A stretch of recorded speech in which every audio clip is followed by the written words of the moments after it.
And welcome back to this episode of Uncover the Human. This week, we are joined with our guest, Sam Moore, who's the founder of Hazlo. Sorry, I'm already mispronouncing this with Sam. Hazlo, which is a tequila mixer company, which is super interesting. One of the reasons we really wanted let's back this one up. I'm going to redo this whole intro.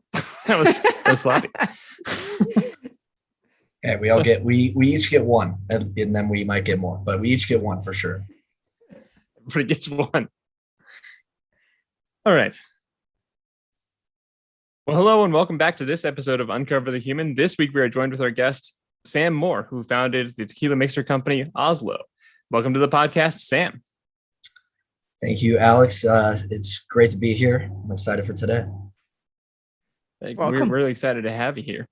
One of the reasons we wanted to talk to you is that you had this really interesting philosophy in starting this business. You kind of designed it around building a business as a human, and you said you kind of got this inspiration from the CEO of Colombe Coffee, La Colombe Coffee. And so I'd love to hear a little bit about that, of what it means to build a business as a human and what that's meant to you. If you wouldn't mind introducing people to the concept.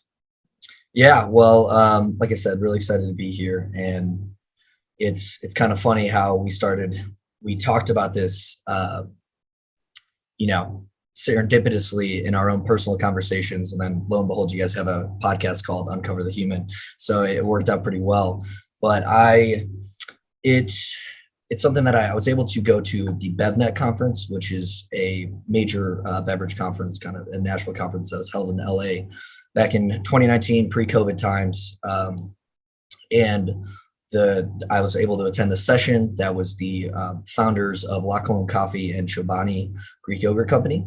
And it was actually Todd Carmichael, who's the CEO of La Colombe, where I honestly can't even remember the question he was asked, but he started diving into what it meant to him to build a business, and how, you're not just building a company, you're building a human, and you're building this person that has so many different facets. They have a personality, they have ethics and everything like that. And the question that he posed to the audience was like, why not just create a good human?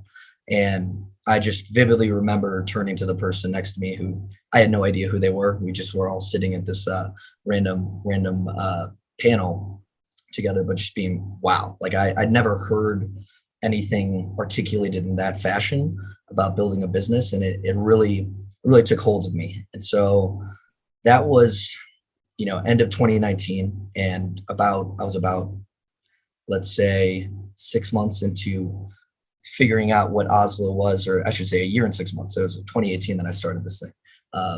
And that whole time I was so wrapped up in the product, let's create this tequila mixer. Let's build this thing. And, that's not easy to do in and of itself. So the frustration was getting so overwhelming, and I was, not even enjoying a lot of the building a company. But as soon as this concept was introduced of building a human, and, a human, the product is just one extension of it. There's so much more that the company represents and everything there. And that just got me really excited about what the potential I had to build and what I could provide, to others and create for the sake of others, beyond just a great tasting, delicious mixer that I know Christina was enjoying not too long ago. Yeah, it's awesome. Everybody should buy it. And drink it by itself with ice. We're into the plug section really early to this time. Yeah, I'm glad you picked up on the handoff I had there. I should have brought a little sample because I still have one left. And it's super fast delivery. So we're definitely sponsoring this officially, or unofficially, both. Our delivery guy, he's one of a kind. He is. He even texts you when he says, I'm on my way. I just left it outside. Waves to the Ring camera and just hey, I put it right here, and then speeds away because I have to get back to my other job that I'm doing as well. So yeah. Denver metro area people, order this. Super easy on the website. This is now the official tequila mixer of Siamo. The person that we're putting together as a company likes tequila mixers. Really, really likes tequila mixers. Yeah, we can talk sponsorships. Maybe not on the recording, but we'll discuss. Yeah. Only Hazlo tequila mixers, not the rest. Only that's the official one now. Yeah, exactly. So this human that you've been building, can you describe it? And I think it's one of those things where it's not to the point where I understand the human enough to really articulate the aspects of it. And, not to keep referring back to the previous conversations we had, but how we started talking is I kind of posed to the LinkedIn audience that I thinking about hiring some people and really want to be intentional about the culture that I create, because that's, a large piece of this human that I'm building. And what we kind of discussed, right, is that the challenge that I was having was separating myself from the business, right? Was how do my values differ from the business's values, or should they, or, all these, it was kind of this revolving door of questions that came from it. And Christina, you made the great point of it, we're all one person. So my who I am personally versus who I am running this business versus who I am in all these other areas of my life is essentially, the same. And trying to delineate from who I am and what my values are as a person to who the business is, or what the business's values are, is almost trying to create two identities. That's just a recipe for disaster. And so, long way to say, like, as I reflected on that and was thinking about what this business is like right now, it is just me. So the business values are my values, and the way that the business is run is how I run my life, and try to make decisions in the best way possible. So I'm also still trying to figure out who I am and all these different things too. So if you were to ask me to describe the business and the values, I would be trying to reach for straws of what I am and who I am. So I think for right now, it's a beautiful mess of a lot of things that we're figuring out as we go. I like what you said. You said you weren't necessarily enjoying it as much because you'd focused so much on like product development. At this point, you got introduced to this idea, and by the time we were talking to you, you had the passion, you had the excitement. So could you describe a little bit about some of the difference and some of the different ways you've been approaching product development versus this more let's build a human idea? Yeah, and I think it was a natural progression, right? Because this is my first venture, first time doing anything in the entrepreneurial space. And so my first kind of attempt was the business is the product. Like, that's the only thing that matters. Let's create an amazing product and, do it that way. And one, it is really challenging to make a product. It is coming from the software space where it's really challenging to make a software product, but there's kind of like an iteration of sorts where you're writing code, you're testing it, you're doing all these different things. And with a physical product like a mixer, it's chemistry, it's food science. Someone's in a lab, let's put some things together, try it. That was terrible. Okay, let's try like a whole different, and there's that iteration process. But I also coincidentally have no chemistry or food science background. So it was a lot of a lot of hitting walls and not able to see it in with me kind of like judging my success as starting a business on how well I was creating this product. It made for a lot of just like spiraling, thinking I'm failing, right? Like just like this overwhelming cloud of just, I'm bad at running a company. This is not how it's supposed to go. And when this concept and this philosophy, and I think the timing of it being introduced in my life was like so perfect, because I was 2019 and was a very interesting year for me personally. I decided to move from San Francisco back to Chicago. I was, spend the majority of that year living in my parents' house, just, trying to figure things out. Then, come August, I make the kind of, decision that like, let's go like test this out and let's see if I can build this company right now.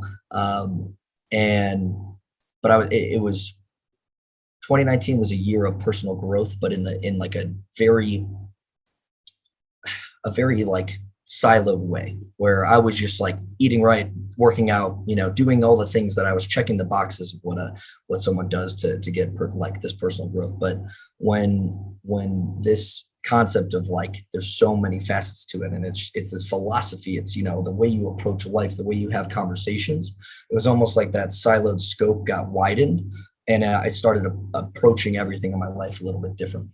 And so the easiest thing that happened is I stopped judging myself based off of how well this product is being produced. When, I wasn't even the person that was making it. I was like trying to find somebody who had the food science background or chemistry. And I was letting myself judge myself based off of how somebody else created a product. And it was just so disjointed and discombobulated, and, led to, again, a lot of like suffering and self-doubt.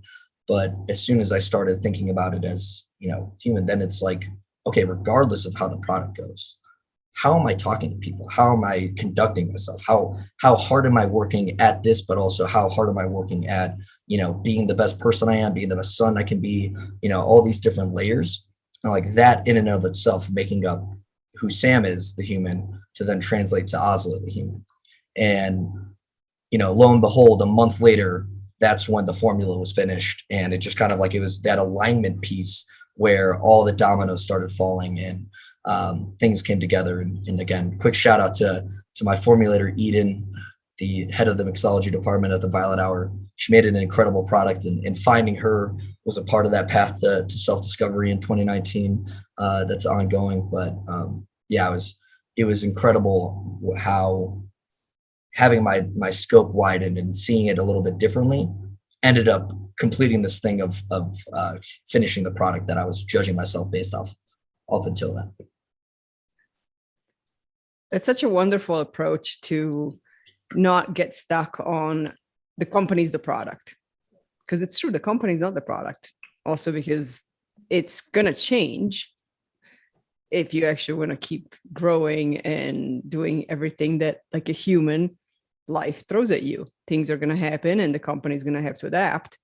And so if we're stuck on this, like, but this is the product and everything is the product, now any change becomes a huge moment of resistance, a huge moment of trying to stop change, trying to stop, well, the world from turning, really. It's almost like an identity crisis, right? Where if you're defining it by that, any change that needs to be made, it just makes you question everything up until that point, and you kind of unravel at the seams. But if you're not solely putting your identity in this one place and everything there, you're much more malleable and agile to navigate it better. Mm-hmm. Your journey mirrors so many that I've seen, including my own, including Christina's, including I live with Raechel, who is also started a business. We've all gone through a very similar process, and it wasn't really even intentional. It's just you end up very much kind of either associating your identity to what you're doing, and you have that, like in the metaphor of the business being a person, associating the business to the product is putting your value, everything that it is, externalized, right? I mean, it is this thing rather than, the entity and the living thing that is the business. It is the actual product, right? Which is more of a byproduct, so to speak, of the business. And I think I've seen this play out many times, and I really like your description of it because it just resonates very deeply with the idea of like, you focus on these things that are external, you feel like your identity is external, and it takes that moment of like, just, I'm really not happy with this. And I've felt it. I think, Christina, we went through this a little bit when we were transitioning and creating more of a Siamo. You really kind of boil it down to basics. And I really liked how you described it as being like this siloed approach to personal growth, because that feels like a really important part of like, I've got to take this one down to basics. And when you do, you can expand much faster because you're operating from a totally different foundation than you were before. Absolutely. And I think it's, to keep expanding on what like my personal journey was during this time. Like I fell in love with the story that I had of, I'm this, guy somewhat successful in the software sales realm that had an idea for a tequila mixer, and, I'm doing these things. And I put so much stock in the ability to say it's like hey, I've got this mixer brand that I'm making, but oh, don't worry, I'm also like successful, and I have making money. I'm not just a struggling entrepreneur, and almost like was trying to elevate myself personally, or my opinion of myself, through this story that I would tell internally and externally. And that was such a siloed piece where it's like, if I'm just the guy that works in software that has a tequila mixer company that he's building, right? Like it wasn't even like I have a tequila mixer company. Anytime someone would say I had a tequila mixer company, I'll be like, oh, Not yet. Like, like it's an idea. We're working on it. We're because I wanted to conserve this. Like, I wouldn't judge myself off of having a company, because then boom, automatic fail, that pass fail test. But I had this whole identity built up around there, and it created a lot of just suffering and really judging myself based off of how I thought other people were going to perceive me in this way I would present myself. But it also kept me in that rut of just being the guy that was like, had an idea that he was working on, as opposed to actually doing the company, like having a company, building a product, right? Like, I still had a company, to go back to this whole human thing. There was a company there that it was formed, it was forming, everything there, and we were productizing. But I never wanted to acknowledge that, because that would mean that, one, I have to like be the guy that has a company, and I didn't feel like I had like met that stature yet. But it's an interesting process, the way that the human brain works and articulates these stories to make us feel more comfortable about where we're at and where we're going. It almost sounds like you. Oh, go ahead, Alex. Go ahead, sorry, Christina. It almost sounds like you gave yourself permission to create Hazlo and be the creator of it. Absolutely. I think so. The turning point really came in like September, October of 2019. So I moved from San Francisco back to Chicago. I did it because I was starting this business. I was doing it. And July hits, right? So we're in July. I moved in early February. So actually it's a similar time frame to when I moved to Denver, and here we'll get to that part too. But I was working with this person in LA who was building the product that, just wasn't working. Like, we weren't seeing eye to eye. There was just a lot of miscommunication. And so I end up like breaking the partnership. We go our separate ways. And I spent 3 months kind of just like floating in the ether, and was talking to a bunch of other people that were, formulators as well.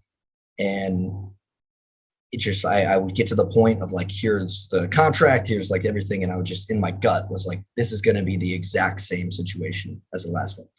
They're saying they know what I'm talking about, everything, but it just feels like it's going to be the same situation. So I just would choose not to go with that. And then September hits, and I'm like, okay, well, I guess this isn't happening. Like, I just basically, I threw my hands in the air and was like, why? I'm not going to keep beating my head against the wall when this just doesn't feel right. And I move in with like a couple friends in Chicago with like a really short term, like 3 months. And I was going to move to Colorado and just ski bum it for 6 months for the ski season, because, I didn't know what I was going to do. I knew I didn't want to be working in software anymore. Business didn't seem like it was going to work out. And so, to go back to what you said, to kind of like trigger this, right, is I kind of like gave myself permission. Like, it's okay now that you aren't building this business. It's okay that everything's not perfect, and this like thing you wrote out in a script it's not going according to the script.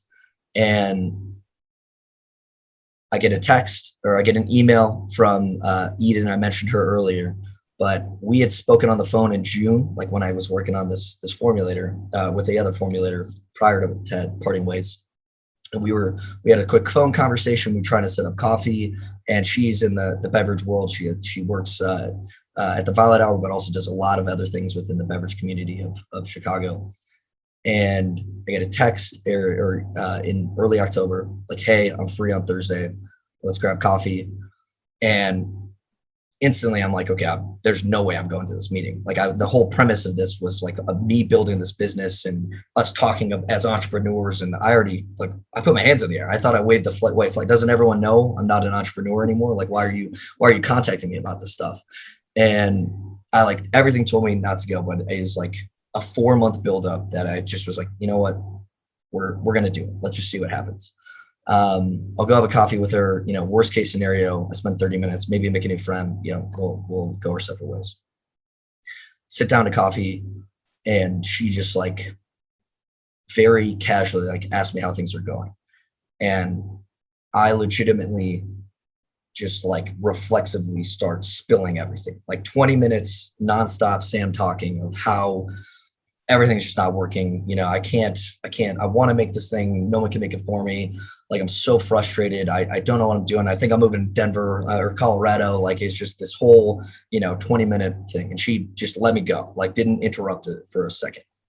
And then finally, like I come to a close. She, pauses and looks at me and is like, Sam, first, just want to say, as an entrepreneur to entrepreneur, I empathize with you. This is super challenging and tough. And what you're going through, to go back to what Alex said, like, it's really similar to what a lot of other people have gone through. So I'm here for you, like that. No. Also, I don't know if you knew this, but I have a beverage company or a consulting company that does beverage formulation. I love your idea. I think I can make a great product for you. Do you want to go? And I was like, I remember just sitting back and like my first instinct being like, why did you not say something sooner? Like, why did you let me just go for this long and not say something? But from that like meeting, right? So like my plan was to do a couple months in Chicago, go to Colorado, ski bumming, and just kind of like whatever. Like I just had no plan whatsoever. And within a 30-minute coffee meeting, I had almost all of the questions that I've been asking about this, this business, this world answered. And it was no guarantee, right? We still had to like go through the legalities and the contract negotiations and everything. But I remember just like walking out of that coffee meeting. I'm getting chills right now. So I'm like saying, like, I remember walking out of that coffee meeting and choosing to like not go home or not take an Uber and like just walk for 30 minutes just to like decompress on what just happened. And it was one of the first moments in my life where like I actually felt I was like present in the moment, because get caught up in my head and everything going on. And I just remember walking home and putting on some music and just like shaking my head like that really didn't just happen. Like, just like that. There's no way that this is how this is going to go. It didn't follow my script. So like, this can't be how this is working. Right. But it all ties back to that. Like, I gave up on making sure an outcome was perfect. And I gave up on following my script and, being open to throwing away the new script I wrote. Like, I was like, hey, I know like ski bumming in Colorado is going to be amazing, but like, I probably shouldn't leave right now. Like, I probably should see this through and see where we're going with everything. And so, that was a long way to say it definitely was like just me releasing control and giving myself permission to fail and to just kind of find a new path that's not just based off of the script that I've written. I'd love to explore it more and figure out if there's any research on it, but it feels like that is such a common storyline of like that the moments, and it's literally it seems like it takes like often less than like a month between being like, all right, this isn't for me, I'm changing my story up, this is all, you relinquish control. And so often, and I don't know how this seems to almost magically happen, so often that is when things suddenly start to reline up. Suddenly all these external things that have been just basically seem like you're banging your head against the wall suddenly pull back together. And it's I don't understand how or why. And I would love to understand the research on if it's just all mindset difference. We come across so much differently when we have let go of that control. Maybe it's just so much easier for people to engage with us. But you've given a really great illuminating story of why stories and the stories we tell about ourselves are so important, and what happens when we let that go and when we just relinquish a little of the control and then find some of the answers that we were like yanking on those reins to go find for so long. I've like reflected on this a lot and like just honestly replaying this meeting, because it was such a, too many things lined up perfectly from that 30-minute coffee meeting. And I think so much of it is that permission, right? It's kind of like putting your guard down. Like, I don't need to pretend anymore or put up this front. And when you allow your guard to be down, you're like you're an authentic human being again. You can have empathy, you can articulate what's going on, and it's almost as if you're giving somebody else permission to be their authentic self too. And so I think in that moment when I just reflexively just said everything, right? Like I was not trying to impress her. I was not trying to come off as like this, put together human being. I was just like the mess that is Sam, this like, colossal, what is going on, fiery ball of whatever. And I think her seeing that, right, I think she saw that I wasn't trying to be something I'm not. And I in it, like indirectly was just asking for help, just admitting like, I don't know what's going on. I don't know where I'm headed. And that's that. Like, I don't have an and or a but or any finish to that sentence. I'm just lost. And that allows somebody to come in and be like, here, let me help you get to this next portion. And so I really think that if I had done anything other than just download and fully, put everything out there, I think we would have casually had a, small talk conversation about nothing, shaken hands, walked away, and that would be that. I have so many thoughts about all of this. I'm trying to figure out if I can remember two of them. The other ones are going to go away.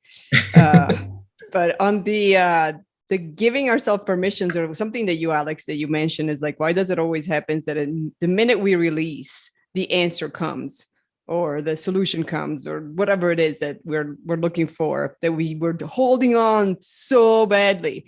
As soon as we are willing to walk away, it actually shows up. And I remember Deepak Chopra actually talked about that quite a bit in his books. I think it was about 15 years ago when I was listening to them. And he talked about this area, this time where you slip into the gap. And the gap, if you think about something like remembering the title of a movie, or the name of an actor, or the name of your third grade teacher, and it's on the tip of your tongue and it just doesn't quite come out. And the gap is the minute you're like, yep, giving up. I'm going to go get, an Hazlo in the fridge and make myself a tequila. And that's when you remember, as soon as you've released this focus on wanting to remember it. So that's one thought. And of course, I forgot the other 5 that I had. The second one, which I'm going to say, because I do remember, it's I just listened to Simon Sinek's latest podcast episode. I think it was at the end of June, on failure as entrepreneurs, especially. And I think it's with Sunil Gupta, I want to say. I hope that I pronounced the name right. And so Sunil is a serial failure entrepreneur. And then finally, he became successful. But when he finally let go and realized what it was, the magic formula to become successful, was when he was invited as the keynote speaker to FailCon, which apparently it's a conference on failed startups. And that's when he was like, wait, I need to be the keynote speaker. I'm that famous now for failing at every startup I find. But he realized that the success came when he stopped trying to build businesses based on what he thought he needed to do, and started focusing on what makes him come alive. And that was kind of where a lot of VCs and people that he was talking to finally also recognized was the successful businesses are the ones that don't focus on the sales, the products, the whatever, the market is going to take, and how do I sell this, and all these business stuff. They're the ones where the founders do what makes them come alive. And when you talk about your journey, all I could think of was like, oh my God, he's so alive. This is making him come alive. I love that. And it's, I mean, not to dive directly into another story, but it reminds me so much of the decision I made to like go forward as a craft mixer for tequila and be, just only that.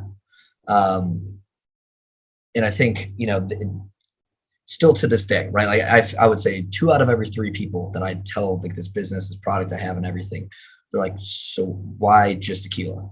And, they'll even be like, lime and mint, like, isn't that a mojito? Like, shouldn't this be with rum? Like it's like a natural conversation from there. And I think like leading up to, and, this was that moment in like coffee or whatever, it sounds like this breakthrough. There was a lot more of just down. The journey did not stop there in terms of all the breakthroughs, but I just remember I would keep like hearing these things. It's like, okay, well, everyone can't be wrong, right? Like, if it's just a general mixer, that'd be great. And I would just change the way I was talking about things and the way I would describe it. And to your point, right? Like I noticed the reaction I would get from people was like the most like benign, just mute thing where they'd be like, okay. And then we just move on. And I remember like thinking about that and be like, so why does no one care about this anymore? Why is no one kind of like taking the bait? And it was because I was not reacting to it. Like it was coming out of my mouth as like this just very neutral thing that I was starting to kind of, just say what I thought everyone else wanted to hear as opposed to what I wanted to say. And it was a podcast that I heard.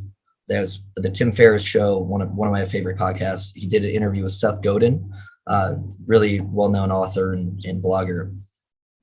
But Seth Godin has this like amazing quote, and I actually like coincidentally have said this to like 3 friends in the last 24 hours. I'm going through some things right now too that it's coming top of mind. But he says that everyone like approaches problems or like what to do with their life, and the question they pose is, if you could do anything, what would you do? And it's this very like open-ended, where every single thing in the world is an option, where you're almost like overwhelmed with choices and, probably just default to what's easiest or where you're already doing. It's like, this is fine. Like I'm good with doing this. But he argues that the way that like but like a better way to approach the problem is, if you were going to fail, no matter what you did, what path you took, or what approach you took, what would you still do anyway? And I remember hearing that again as like similar, like wow moment to the Todd Carmichael thing, where it's like, I want to go all in on being a tequila mixer. Like what? Like why? Who cares about this mixer company? Like this like general mixer company that just has no personality or no fire. Like when I talk about tequila, I get excited, and like that energy is something that people feed off of. So if I'm going to fail no matter what, if this business is just going to go south no matter what, I definitely don't want to go south as like the mixer company that I thought everyone else wanted. I want to go all in on like what I created and where I was at. And that was another moment where I just like, I heard the podcast. I started talking to my dad, and I just remember him like giving me a side eye, and he's like, I think you're onto something. And like, that was just like, another fire under my butt to keep moving in the direction. Such a perfect example of exactly that. Just the moment you let go, and the moment you find that story for yourself. And I think you've hit the kind of nail on the head there. There is a bunch of just reflective energy on that. People aren't going to, we're all bombarded with products all day long. You see them on Instagram all day long. You see them on every website you've ever gone to. You see it on TV, ads, radio, whatever. You see 10,000 products sent your way. You can only really, even just as like a physical amount of energy that you have, you can only respond to so many. It's way easier if it's something that is that engaging. And that's a really great explanation of why it helps so much to be invested in what you want to be doing. Like it's not just that feels good. The reason that it ends up succeeding because that feels good, because that's where you're going to be able to produce the right amount of energy that people are going to respond to. They're going to want to see more about this. I mean, we got to learn a ton about tequila mixing and tequila mixers just through our first conversation with you. I mean, it's fascinating stuff. It's something you're very invested in, and it's very easy to have conversations with people who are excited about things. I mean, I think we can all relate to that experience of looking across the table and seeing that person with their face just lit up about whatever it is. Could be literally anything, and it's just so fun to be around. I think you've kind of touched on exactly why that ends up working out when you distill it down to something that is aligned with your values, aligned with something that you care about. So much easier to talk about, so much easier to get people on board with, just because it's there for you. You like it, it likes you. It's just a nice symbiotic relationship. I'd be curious to know in your own personal values that you've been kind of developing, and how have you infused that in Hazlo? I mean, how's that journey been like? You've been kind of defining some of yourself. How have you been translating some of that? And with the open-ended caveat that we all know that like these things change. We are going to change. Our businesses are going to change. So, not to say that this has to be set in stone, but I'm just curious what the initial journey has felt like. It's been a winding road as these usually are. And I think it's, I think just kind of to do 1,000 feet up for the listeners here, like we're focusing in on the last couple of years, but I've kind of always been somebody just really interested in figuring out the the best way to be myself, right? And a lot of that was just me, trying to work really hard, checking the boxes that other people wanted and focusing a lot on external. And then there was kind of this progression to realizing like that I still feel terrible when I do the thing and succeed at what I think I'm supposed to be succeeding at. And as that kind of this evolution was happening, I like, I'd have conversations with people about core values. And I remember like, I would be guessing at what core values they wanted me to say. Like that would be like where I was like, I would try to answer the question and what I thought they were thinking was like the most important core values. And that would end up with me just like, we probably like 40 different core values were said during this time. I can't even remember any of them because they were, none of them were really personal to me. And it was when I started, kind of trying to get to know myself,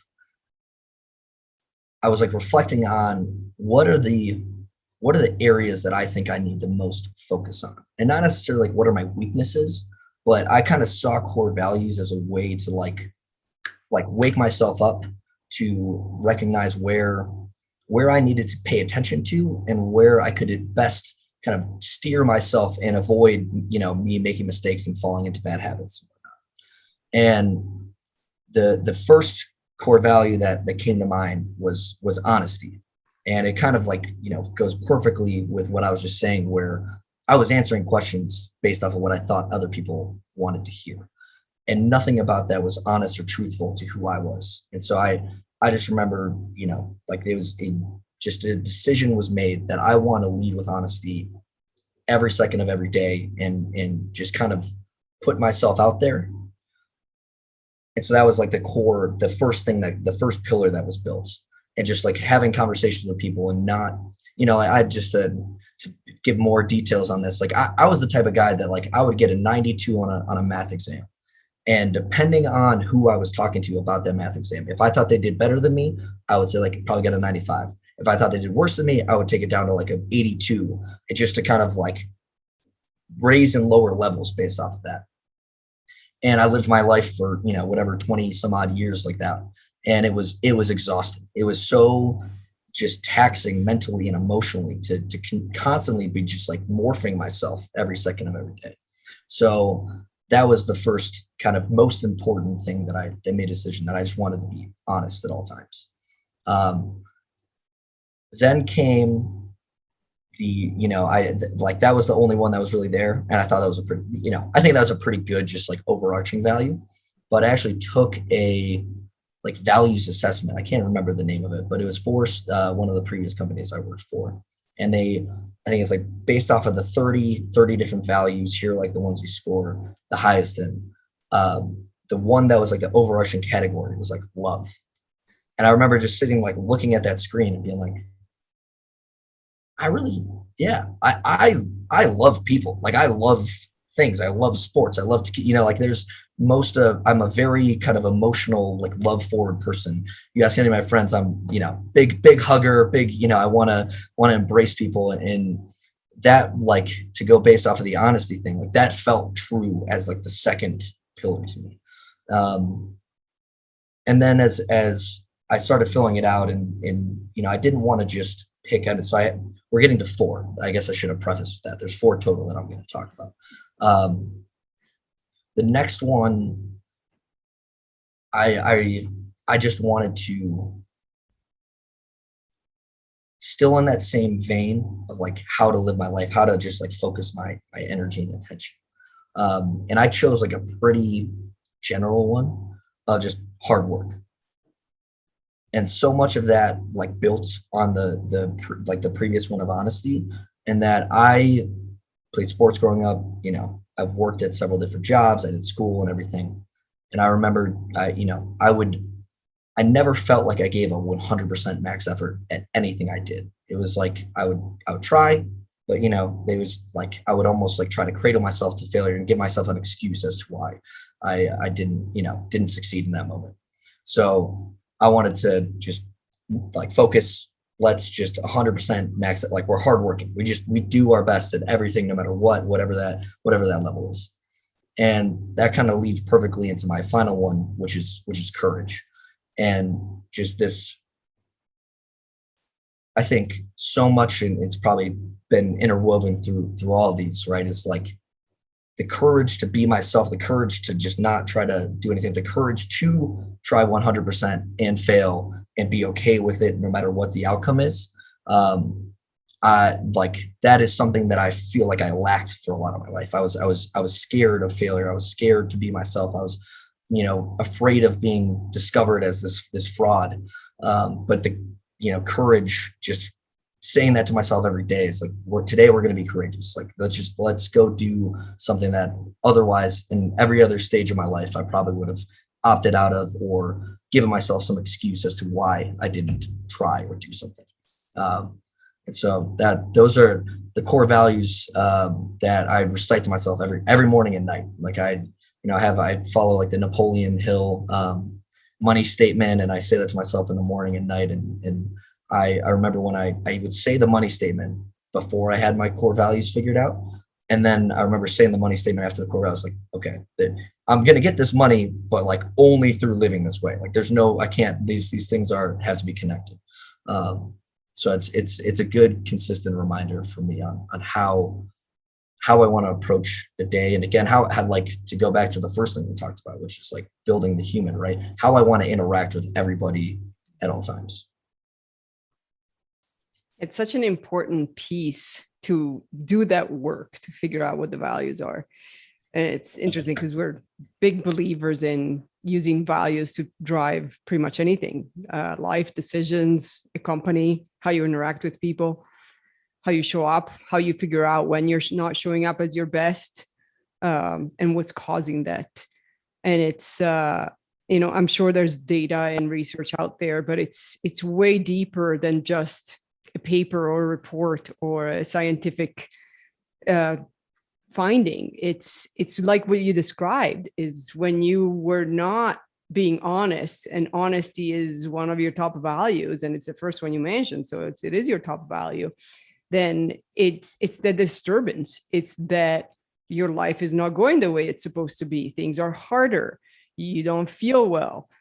All these things happen. So that's the data. That's the information of why doing the values work is vital, and keep doing it. So it's like you said, it's not just a one-time thing. It's recite them every morning. See how I feel, thinking about money with the values versus not. And then in the company, the company is the same way. And so when you have values that, as we all know, a lot of times are nice and pretty and perfect words on websites and posters, but what are you actually doing? What's the human company doing to live by them? Is one team a value on a poster, but then everybody's siloed and can't talk to each other? Is honesty a value on the poster, and then we go and we oversell and underdeliver? You can't do that, because that disturbance becomes the energy of the company, and people feel that, don't want to work in that, even when they think they do. They really don't. And I think it ties back perfectly to what Alex was talking about earlier about that energy that you feel when you're talking to someone. They're being true to who they are. And for your example of I think we've all worked at companies where we have these pretty pristine, like you mentioned the poster, like they say all these amazing values and just no idea what it means, zero clue. And like, how do I act in that arena? And that disturbance you're talking about, I think it shows up in so many ways, where whether it's, me as a former salesperson trying to sell a product, and I don't necessarily know, like, I don't understand the values. So how do I know how to articulate the product and really have enthusiasm about it and be authentic with it? And then also from like an intercompany type of a environment, like, how do I interact with my coworkers? How do I know how to hold somebody else accountable? How do I know that, like, if I'm acting in a way that's going to be holding me accountable? I think it's just there's so many layers to it, and I completely agree in the importance of it.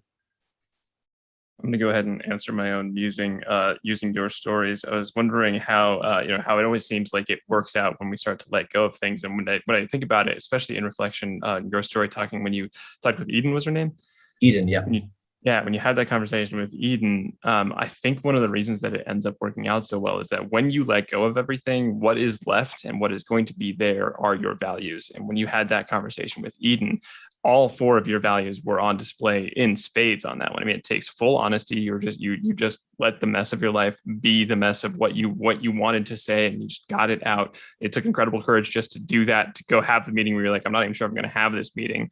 Courage to get there, hard work to get through that, and decide, you know what, I had this idea and this script that I was going to go move to Colorado and be a ski bum on this for a few months, and that'll all figured out after that. You had the determination to change that, and just the love of the products to go reinvest into this. I mean, all four were suddenly there because you let go of everything that wasn't that. And maybe that is why it ends up working out so often when we do let go, because no matter what we let go of, those core values are really truly there. And that's why it's so helpful to know our core values, because that way we can start to guide from there. But when we do let go, that's what's kind of guiding us anyway. And I think that's a fascinating aspect of your story, just how heavily on display all of those values that you explained very well were in that very pivotal moment of getting back into Hazlo. I've never made that connection before personally. So, and all the reflections that I've been doing on it. So I really appreciate you saying that. And I think your point of, if you release and give yourself permission and all that's left is your values, I love that. I love that idea and that premise, because I think that is what core values are. Like, it's your core. There's no just engineering around it. It's all just put on display. And, now I'm running through all these other times of pivotal moments and like realizing the consistent theme of that really being what was I led with in order to allow for these positive outcomes to come. It's a great way to actually figure out what the core values are. So do the reverse exercise. What moments did I let go, and whatever I had been looking for or whatever script I created was put on its head, and I get exactly what I wanted and what I had been looking for. And so what led to that? How did I show up? And that's the core values. So from a company perspective, as a human, what I really love about that is the fact that if you do the work as a company to figure out the values and not just define and put them on a poster, put some, standard words around them, make them all pretty, but figure out, like, how do we live by these every single day, every single person in the company? How do we hold ourselves accountable, like you said, when we go off? Because we're humans. And so as the company and as humans, we're not always, even if honesty is one of my values, I'm not going to be 100% honest all the time.